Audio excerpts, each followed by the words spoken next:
Mohon perhatian, hadirin dimohon berdiri. Presiden Republik Indonesia Bapak Joko Widodo tiba di tempat acara.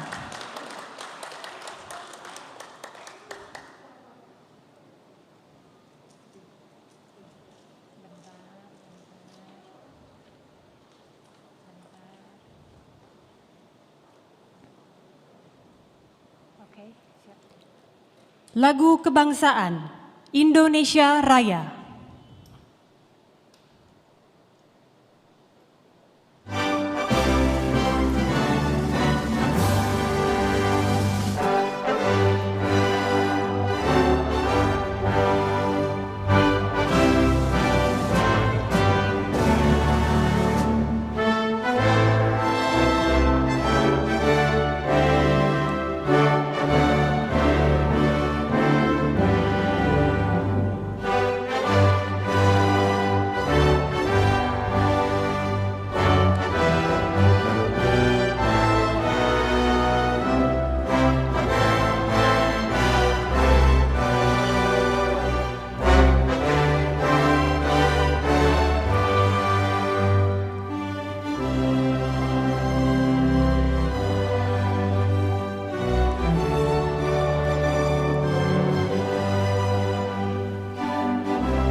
Himne Kadin.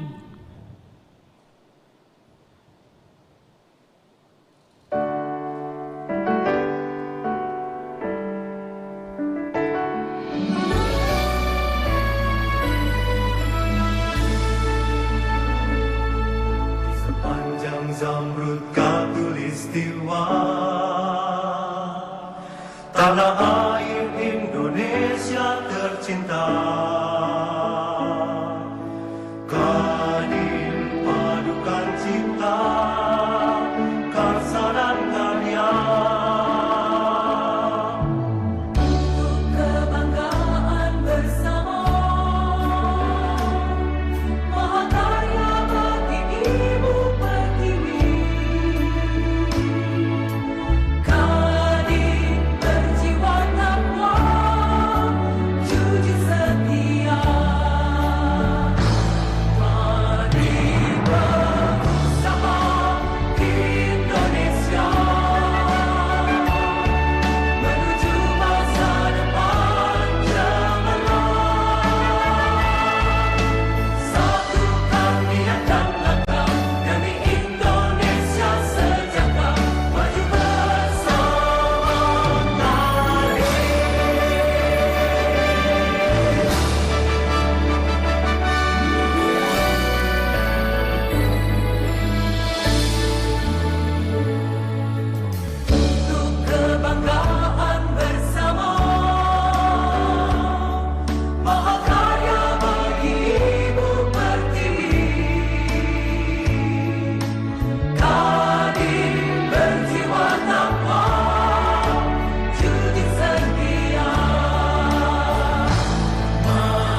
Hadirin disilakan duduk kembali.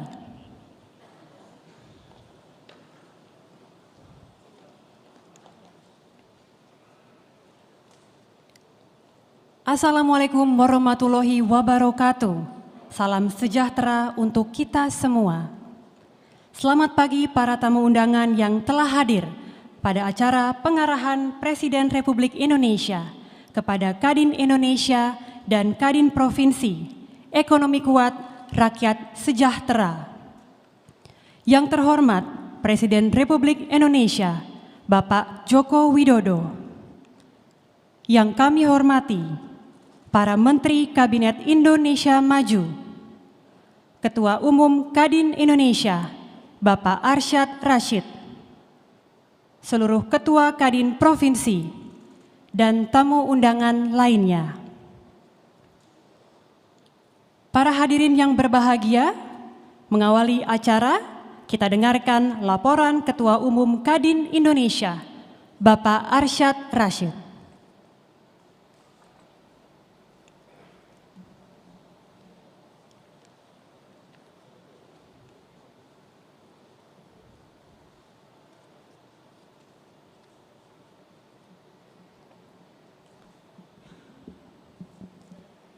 Bismillahirrahmanirrahim.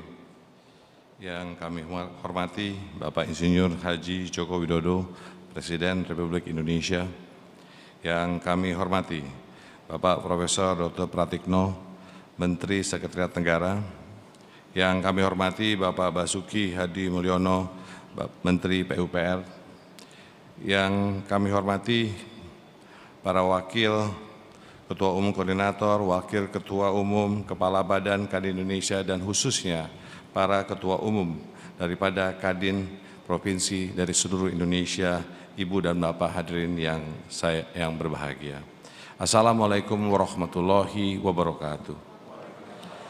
Salam sejahtera bagi kita semua, Shalom, Om Swastiastu, Namo Buddhaya, Salam Kebajikan. Salam sehat bagi kita semuanya, utamanya bahwa Alhamdulillah kita bisa bersama-sama pada pagi hari ini di Anjungan Riau di Taman Mini Indonesia Indah. Pertama-tama kami ingin mengucapkan terima kasih sebesar-besarnya kepada Bapak Presiden Republik Indonesia, Bapak Joko Widodo, atas kesediaannya untuk memberikan arahan kepada jajaran pengurus Kadin Indonesia, khususnya Kadin Provinsi dari seluruh Indonesia pada hari ini. Kami laporkan Pak, tema hari ini yang kami tunjuk adalah ekonomi kuat, rakyat sejahtera. Dan hal ini adalah sesuai dengan peringatan ke-77 tahun kemerdekaan, yaitu pulih lebih cepat, bangkit lebih kuat.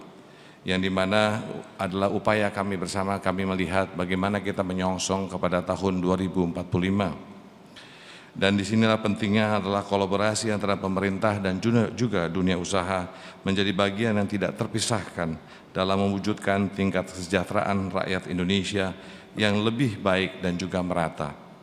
Dan serta didukung ekonomi Indonesia yang kuat dan meningkat menjadi negara maju pada tahun 2045.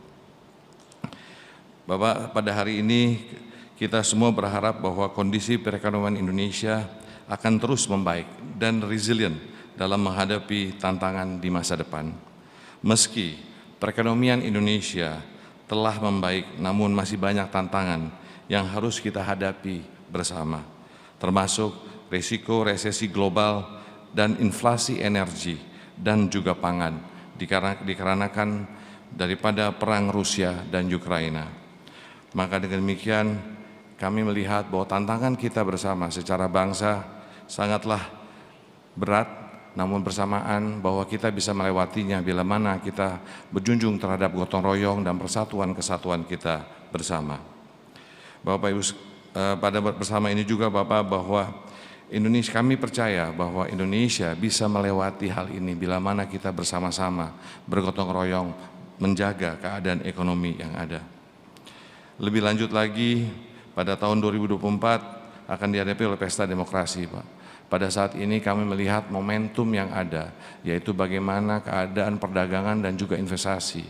Setelah kami melewati Pak roadshow ke Amerika Serikat, ke Kanada, juga di Eropa, Asia dan juga kemarin dari Australia. Semuanya adalah ingin berdagang dengan Indonesia, ingin melaksanakan investasi di Indonesia. Dan di mana inilah bagaimana kita bisa mengatasi momentum ini agar semuanya kami berharap bahwa yang penting kita jaga adalah stabilitas yang ada.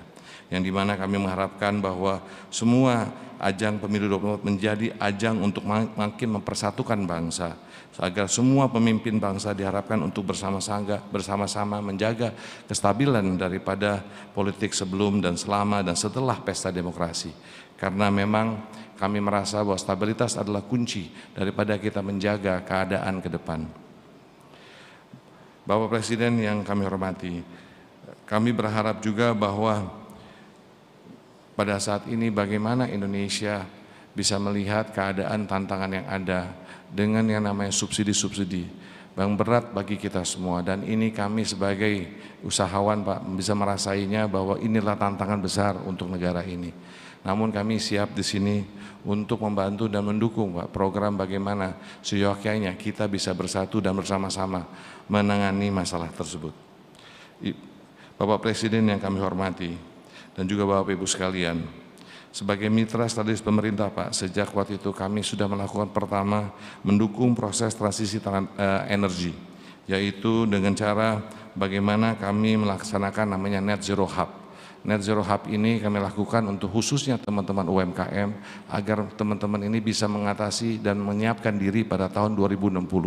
Jadi dari hari ini kami terus melakukan awareness dan juga melaksanakan bagaimana bisa membantu khususnya teman-teman daripada UMKM. Lalu bersamaan juga ingin mengangkat harkah daripada teman-teman UMKM, di mana kita juga melakukan namanya Sustainability Award Pak. Dan di mana pada saat ini kami yang biasanya perusahaan-perusahaan besar, sekarang ini award ini diberikan juga kepada teman-teman UMKM supaya bisa melihat bahwa bagaimana bagian daripada kita bersama-sama menuju Indonesia 2060, Indonesia Net Zero Emission.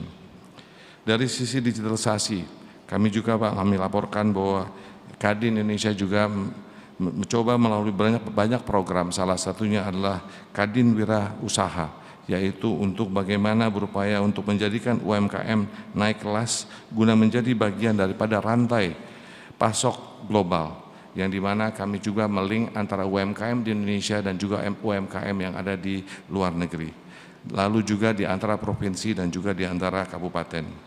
Dan hal ini adalah untuk bagaimana kita ikut mendukung pemerintah menargetkan 30 juta usaha mikro, kecil dan menengah masuk dalam ekosistem digital pada tahun 2024. Saat ini kurang lebih 19 juta UMKM telah masuk dalam ekosistem ini. Lalu Bapak, kami laporkan juga, kami juga melakukan sesuai dengan arahan Bapak pada waktu Rapimnas yang lalu, yaitu melakukan pendampingan yang melekat pada UMKM, ataupun di Kadin kami mengatakannya sebagai kemitraan closed loop system, di mana sektor swasta membantu dalam transfer pengetahuan dan teknologi, termasuk membuka akses pasar bagi UMKM.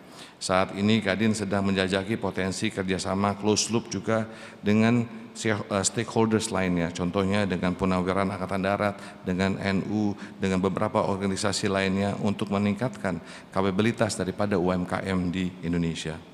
Lalu kami laporkan juga Pak bahwa untuk Blue Economy kami sudah menandatangani kerjasama dengan Kementerian KKP, dan kami akan mendorong juga dengan adanya nantinya Ocean Roundtable yang akan didiskusikan di Bali pada bersamaan dengan B20 nanti Pak, supaya bagaimana Blue Economy dan Indonesia bisa menjadi pemimpin dalam konteks pembangunan ekonomi biru ke depan. Lalu kami juga laporkan Bapak dalam konteks pembangunan IKN, baru saja kemarin kami melakukan rapat sosialisasi bersama antara Badan Otoritas IKN bersama dengan Kadin dan juga bersama dengan asosiasi-asosiasi yang dimana untuk melakukan penjajakan minat pasar. Dan ini dihadiri oleh 200 pengusaha dari berbagai sektor yang dimana kami melakukan pemikiran yaitu bertukar pikiran dan mengatakan apa yang kira-kira harus diperkuat, apa yang harus ditambah dan lain-lain Pak. Dan diskusi ini kemarin berjalan dengan lancar dan harapannya ini menjadi suatu integrated approach bagaimana bersama antara pemerintah dan juga swasta ataupun pengusaha bisa bekerja sama membangun IKN. Dan dengan demikian Bapak, kami laporkan juga acara ini melihat bahwa peluang daripada IKN, dan kami menyatakan bagaimana IKN ini menjadi simbol daripada pembangunan Indonesia menuju Indonesia emas pada tahun 2045. Lebih lagi Pak, mengenai reformasi struktural sesuai juga dengan PR yang diberikan pada waktu Bapak pada Rapimnas yang lalu Pak. Di sisi ini kami sudah membantu dalam konteks beberapa hal. Yang pertama untuk Undang-Undang HPP Pak. Pada waktu itu sebelum terjadinya Undang-Undang HPP itu kami langsung melakukan mensosialisasikan kepada seluruh 125 ILB ataupun asosiasi dan juga Kandinda dan melibatkan lebih dari 2.000 pengusaha yang bertujuan untuk membangun kesadaran masyarakat terhadap namanya Undang-Undang HPP pada waktu itu. Lalu lebih lanjut Pak mengenai Undang-Undang Cipta Kerja. Di sisi ini kami juga melakukan survei dan sedang menyusun masukan yang akan kami serahkan kira-kira bagaimana dan apa yang dirasai oleh teman-teman pengusaha dari mulai kabupaten dan juga di provinsi. Di sisi lain Pak, Kadin juga berkomitmen untuk meningkatkan kesejahteraan buruh di Indonesia. Kami melakukan yang namanya dialog sosial dan kami telah menandatangani MOU dengan berbagai serikat pekerja seluruh Indonesia, 8 besar konfederasi dengan pemikiran untuk mewujudkan bersama bahwa bagaimana membangun Indonesia secara bersama antara pengusaha dan juga pekerja dan juga buruh.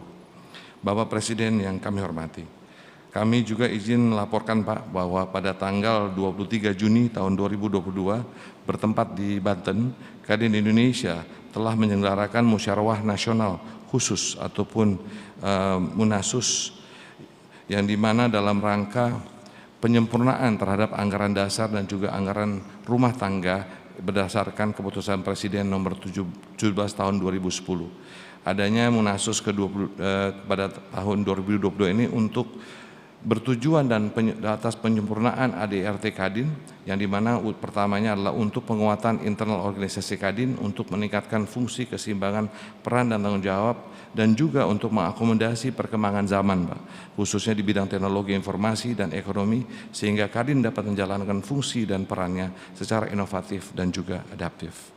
Lalu sesuai dengan keputusan Munasus pada tahun 2022, Kadin telah juga menugaskan Dewan Pengurus Kadin Indonesia untuk menyampaikan penyempurnaan daripada ADRT tersebut dan pada saat ini kepada pemerintah untuk memperoleh persetujuan dengan keputusan Presiden Republik Indonesia.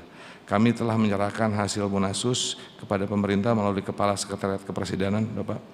Dan atas hal tersebut kami mohon kesediaan Bapak untuk dapat kiranya menerbitkan keputusan Presiden tentang persetujuan anggaran dasar dan juga anggaran rumah tangga atas Kadin Indonesia atas hasil daripada Munasus pada tahun 2022 ini. Bapak Presiden yang kami hormati dan muliakan, Ibu Bapak yang kami hormati. Akhir kata, segenap keluarga besar Kadin seluruh Indonesia ingin mengucapkan terima kasih sebesar-besarnya atas dukungan dan perhatian Bapak Presiden, Bapak Joko Widodo terhadap dunia usaha dan juga industri. Kami melihat bahwa ke depannya tantangan kita berat semua Pak, dan kami di sini bersedia bersama-sama dengan pemerintah sebagai mitra strategi pemerintah untuk bersama-sama memastikan bahwa tantangan yang kita hadapi ke depan kita bisa lakukan secara bersama dan kami berkomitmen untuk semakin resilient, adaptif, dan juga responsif.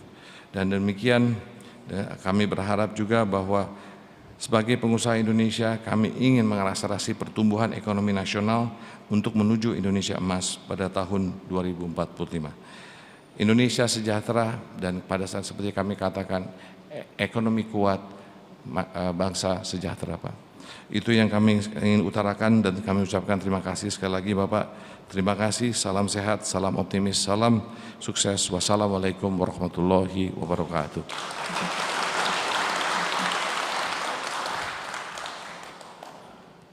Bapak Ibu hadirin yang berbahagia, Selanjutnya, marilah kita simak bersama-sama pengarahan Presiden Republik Indonesia, Bapak Joko Widodo.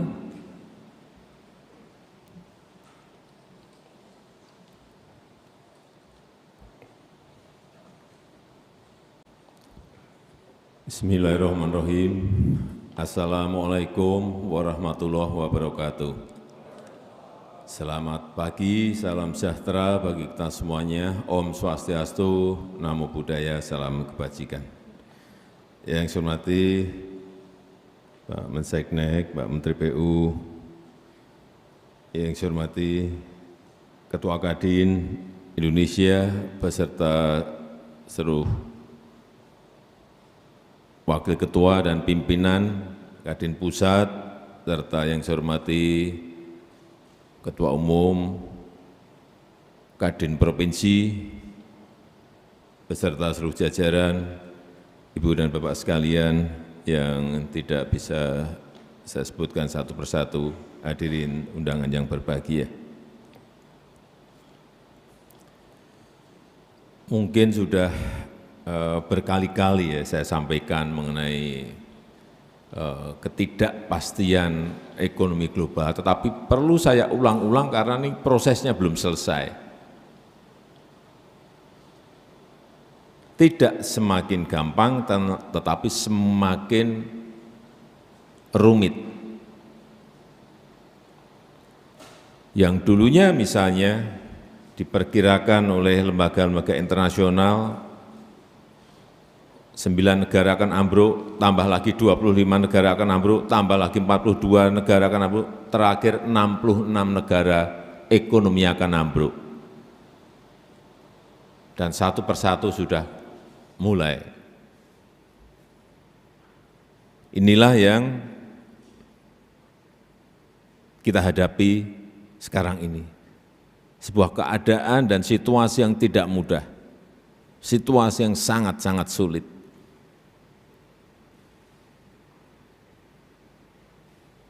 Dan bertubi-tubi mulai dari krisis kesehatan karena pandemi, masuk ke krisis pangan, masuk lagi ke krisis energi, masuk ke krisis keuangan. Tidak mudah. Untuk pangan saja,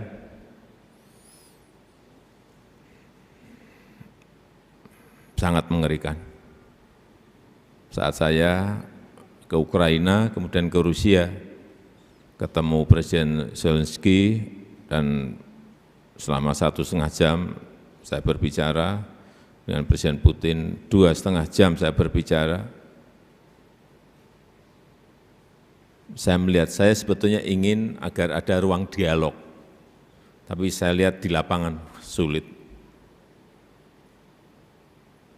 untuk mempertemukan dalam sebuah ruang dialog antara Presiden Putin dan Presiden Zelensky. Sehingga saya berbelok saat itu, saya belokkan ke urusan krisis pangan saja. Udah, saya mau berbicara ini. Presiden Ukraina menyampaikan bahwa di Ukraina sendiri ada stok 22 juta ton. Ditambah lagi panen baru 55 juta ton. Artinya 77 juta ton ada di Ukraina. Ditambah di Rusia, saya tanya ke Presiden Putin, ada berapa sih gandum di Rusia? 130 juta ton. Artinya total dua negara itu sudah 207 juta ton. Kita ini makan beras hanya 31 juta. Per tahun ini 207 juta ton. Enggak bisa keluar. Bapak Ibu bisa bayangkan, negara-negara yang mengimpor dari sana, terutama Afrika, betul-betul saat ini berada pada kondisi yang sangat sulit.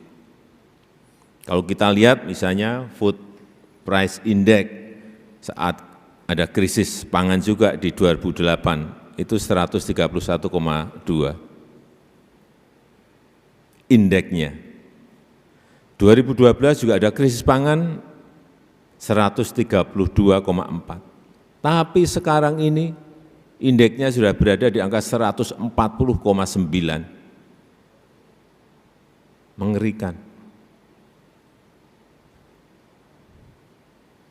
Awal dulu hanya ada 6 negara yang membatasi ekspor pangannya. Sekarang 23 negara, semuanya menyelamatkan negaranya masing-masing. Ya mestinya memang harus seperti itu.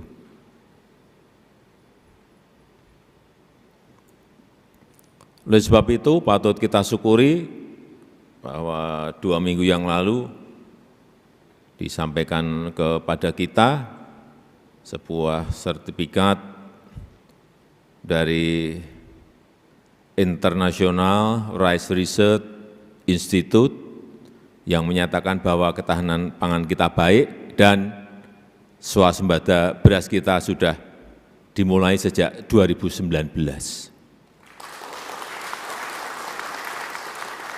Di sisi lain, negara lain kekurangan pangan, kita justru dinyatakan sudah swasembada beras dan ketahanan pangan, sistem ketahanan pangan kita baik.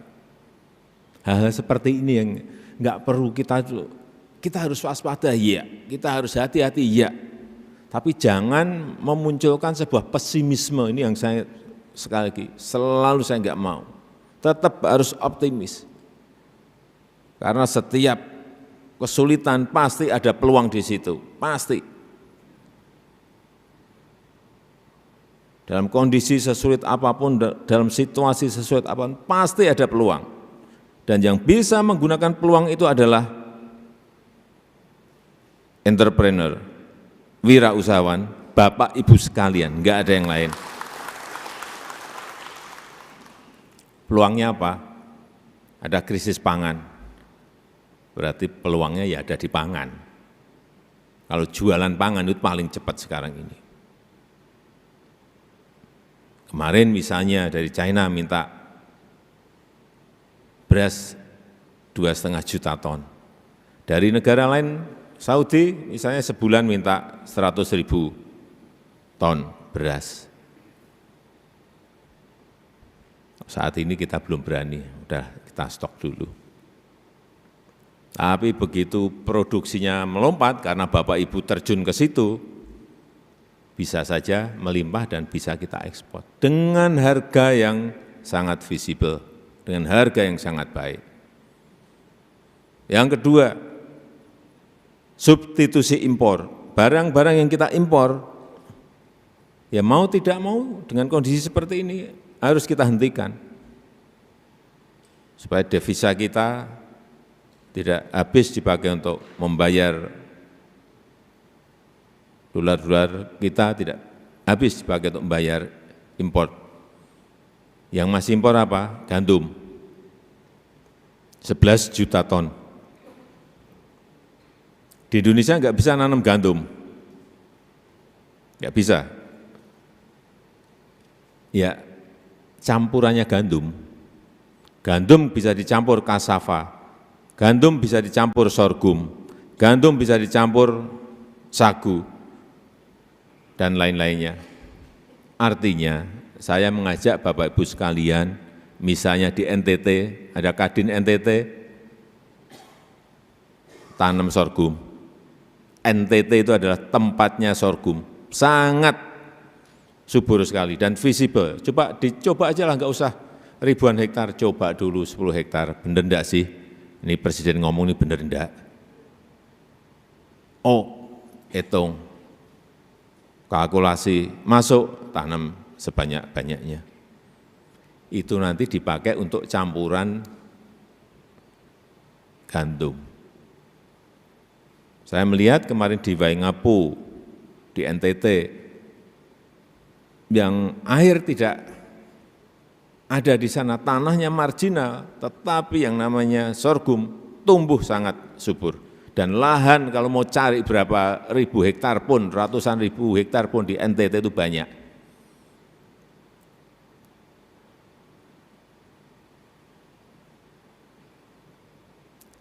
Ini yang kita tunggu dari Kadin untuk itu. Jagung, baik untuk makanan kita maupun untuk makanan ternak. Permintaan sangat banyak sekali. Baik dari dalam negeri maupun dari luar, karena impor jagung kita sekarang ini masih 800.000 ton. Yang sebelumnya 7 tahun yang lalu impor kita 3,5 juta ton. Apa? Ini peluang. Jagung dimanapun Bapak Ibu sekalian tanam itu tumbuh. Jangan kalau Kadin ya kerja jangan yang tradisional dong, mekanisasi, konsorsium bareng-bareng, bikin 100.000 hektar dengan alat-alat modern, pemupukan pakai drone. Ini baru Kadin. Jangan nanti Kadin, Pak saya udah nanam berapa? 10 hektar Pak. Kadin 10 hektar.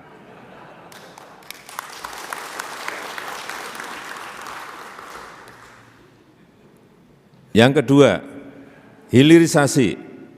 Saya tahu banyak yang di Kadin ini punya tambang-tambang, termasuk ketuanya. Ini sudah tidak bisa direm. Saya sampaikan, nikel yang dulu ramai waktu kita stop 3 tahun yang lalu, datang ke saya banyak sekali, termasuk yang dari Kadin juga banyak. Pak ini kita belum siap, belum. Kalau saya nunggu siap kapan? Kapan? Udah nggak ada siap atau nggak siap, stop. Kita dibawa digugat di WTO, silakan gugat juga nggak ada masalah. Dulu ekspor kita 7 tahun, 5 tahun, 6 tahun yang lalu, ekspor kita nikel itu 1,1 miliar US dollar. Artinya kurang lebih berapa? 16 triliun rupiah. 2021 ekspor kita dari nikel saja 20,8 miliar US dollar. Lompatannya coba, dari 16 triliun melompat menjadi 300 triliun lebih. 306 triliun. Ini yang kita semuanya harus sadar. Tidak bisa lagi kita sudah berpuluh-puluh tahun ekspor bahan mentah. Ini jangan kaget, ini saya sampaikan dan sudah berulang-ulang kali saya sampaikan. Jangan kaget nanti saya stop boksit, jangan kaget nanti saya stop tembaga, jangan kaget nanti saya stop timah, jangan kaget nanti saya stop yang biasanya kita ekspornya raw material. Enggak. Karena nikel ini nanti pada akhirnya kurang lebih mungkin 35 sampai 40 miliar US dollar kita dari sini. Karena turunan-turunannya belum rampung. Sehingga neraca dagang kita, saya ingat 2012 minus 7 dengan, ini contoh, dengan RRT, minus 7,7 billion US dollar. 2021, karena kita sudah ekspor besi baja, menjadi minus, defisit kita minus 2,4 miliar. Tahun ini saya pastikan kita dengan RRT plus, surplus.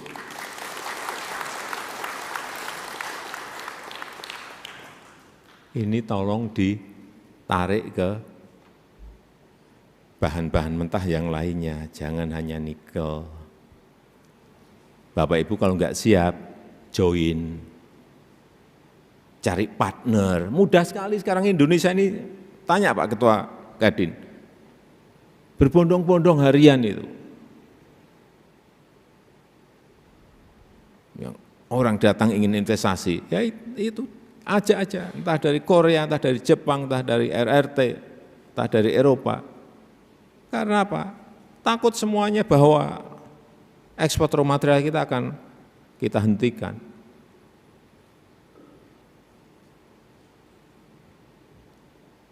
Dan nggak ada pilihan, mereka mau tidak mau mereka pasti ke sini. Bikin industrinya di sini, itu ajak join. Saya punya izin tambang saya sekian juta ton atau sekian hektar. Join dengan mereka karena memang kita butuh teknologi, kita juga butuh investasi agar ada capital inflow. Hal seperti ini yang harus. Kemudian yang kedua yang berkaitan dengan UMKM. Saya minta pada Kadin Pusat, Kadin Daerah, agar teman-teman UMKM ini diajak untuk masuk ke ekosistem digital. Sudah 19 juta yang dalam 2 tahun ini yang kita ajak, tapi masih totalnya kan 64 juta UMKM kita. Ajak mereka semuanya. Kemudian juga ajak mereka untuk masuk ke e-katalog. Ini juga saya sampaikan ke Pak Ketua Kadin, tugasnya Kadin Daerah juga sama. Produk-produk unggulan yang ada di provinsi, kabupaten, kota, ajak semuanya masuk ke e-katalog. Karena e-katalog kita sekarang kita buka betul, agar yang menengah, yang kecil, yang mikro semuanya bisa ikut berpartisipasi. Sehingga yang terjadi adalah pembelian produk-produk dalam negeri sebanyak-banyaknya untuk proyek-proyek yang didanai dari APBN maupun BUMN. Sangat lucu sekali. APBN yang kita koleks dari pajak, dari PNBP, dari royalti, dari masuk ke APBN, kemudian keluar sebagai belanja pemerintah yang dibeli barang impor. Waduh, bodoh banget kita ini kalau kita terus-teruskan seperti itu. Enggak. Uang APBN, uang BUMN, belanja APBN, belanja APBD, belanja BUMN harus dan wajib beli produk dalam negeri. Sekarang sudah saya suruh tanda tangan semua daerah, komitmen bisa beli berapa triliun, berapa miliar. Komitmennya sudah muncul di angka 897 triliun. 897 triliun komitmen. Dan ini adalah peluang. Oleh sebab itu ajak rekan-rekan kita usaha menengah kecil ini untuk masuk ke e-katalog. Sekarang sangat mudah sekali, sangat berbeda sekali dibanding setahun yang lalu. Sistemnya, platformnya, semuanya kita sederhanakan semuanya.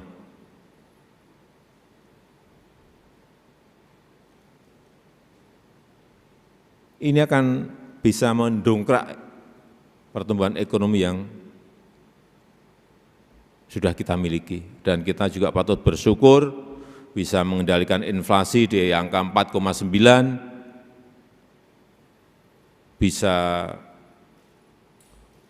meningkatkan pertumbuhan ekonomi dari yang kuartal pertama 5,01%, kuartal kedua 5,44%, yang negara lain itu sekarang semuanya turun dan anjlok pertumbuhan ekonominya. Tadi pagi saya cek juga konsumsi listrik, saya sering ngecek-cek angka-angka yang hal yang penting untuk kita lihat. Konsumsi listrik sudah tumbuh 7,3%, 7,3%. Artinya industri ini bergerak naik. Artinya pabrik-pabrik mulai ekspansi. Ini yang harus kita syukuri. Kredit juga tumbuh, yang sebelumnya sudah 2 tahun yang lalu, setahun yang lalu masih di angka-angka 1, 2, 3%, sekarang sudah berada di angka 10,6. 10,6. Artinya apa? Ini akan men-trigger pertumbuhan ekonomi kita. Dana pihak ketiga juga tumbuh 9,13%. Artinya juga, ini utamanya mungkin yang di Kadin, banyak yang nabung di bank, karena duitnya kelebihan. Non-performing loan juga masih di angka 2,86, masih, menurut saya masih sangat baik. Ini yang harus kita gaungkan agar optimisme itu ada terus, meskipun kita harus waspada, kita hati-hati ya, karena keadaan yang tidak jelas di ekonomi global kita. Saya rasa itu yang ingin saya sampaikan pada kesempatan yang baik ini. Sekali lagi harus terus kita bangun komunikasi pemerintah dan Kadin, pemerintah dan dunia usaha agar sambung. Kalau ada hal yang kira-kira memang mengganggu, segera sampaikan ke ketua, biar sampai ke pemerintah, sehingga tidak ada hal-hal yang mengganggu perjalanan kita dalam menaikkan kesejahteraan masyarakat Indonesia. Saya rasa itu yang ingin saya sampaikan. Terima kasih. Saya tutup. Wassalamualaikum warahmatullahi wabarakatuh.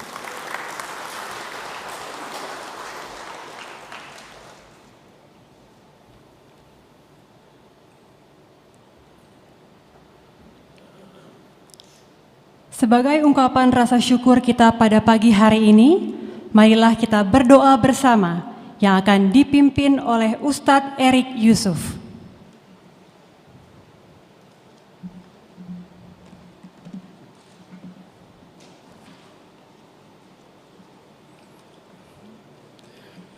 Izin Bapak Presiden Republik Indonesia dan para menteri, juga Ketua Kadin dan seluruh jajaran pimpinan, mari kita sama-sama menyatukan doa kita, menyatukan hati kita panjatkan doa-doa kita. A'udzubillahi minasyaitonirrajim. Bismillahirrahmanirrahim.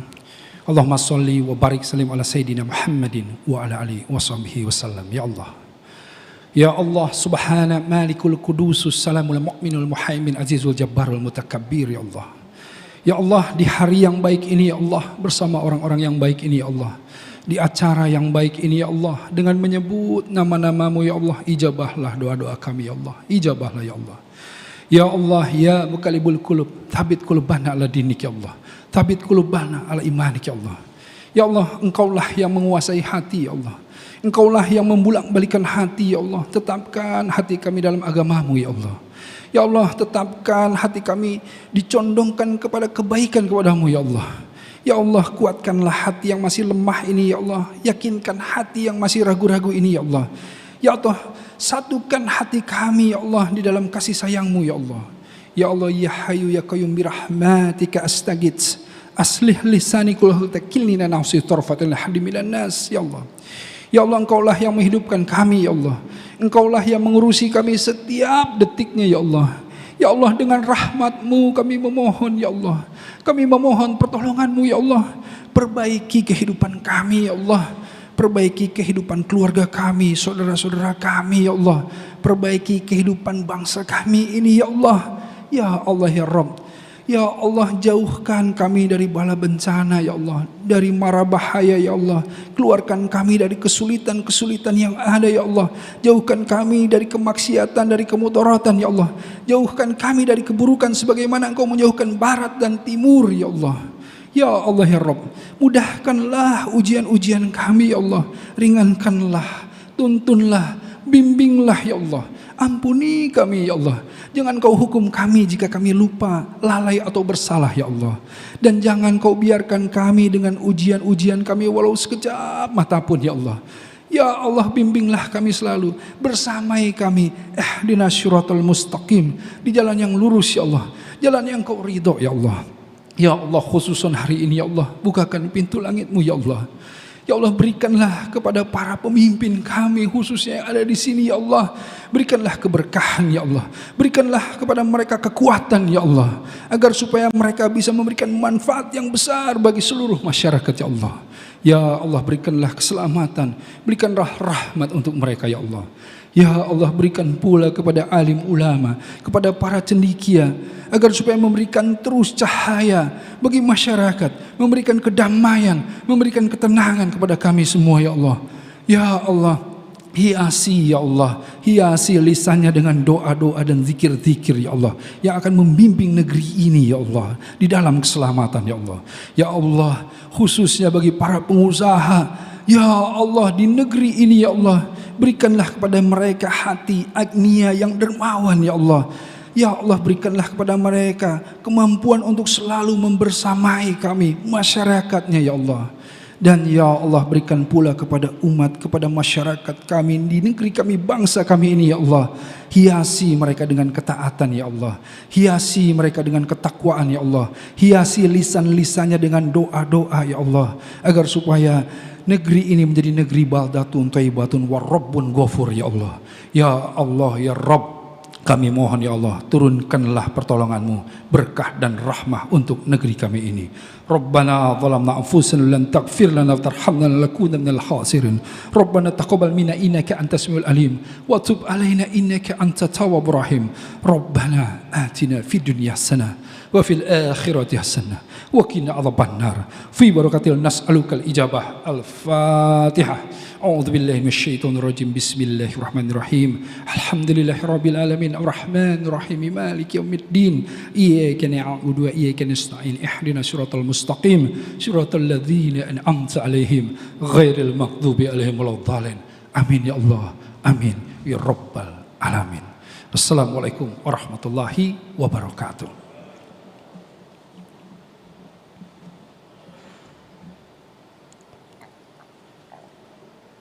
Bapak Ibu hadirin yang berbahagia, demikianlah acara pengarahan Presiden Republik Indonesia kepada Kadin Indonesia dan Kadin Provinsi.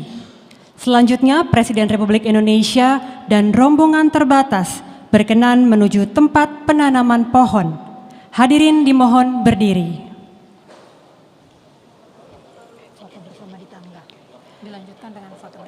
Dilanjutkan dengan berfoto. Tidak euforia yang berlebihan. Kita semuanya harus percepat proses vaksinasi ini dan tetap taat terhadap protokol kesehatan, terutama memakai masker.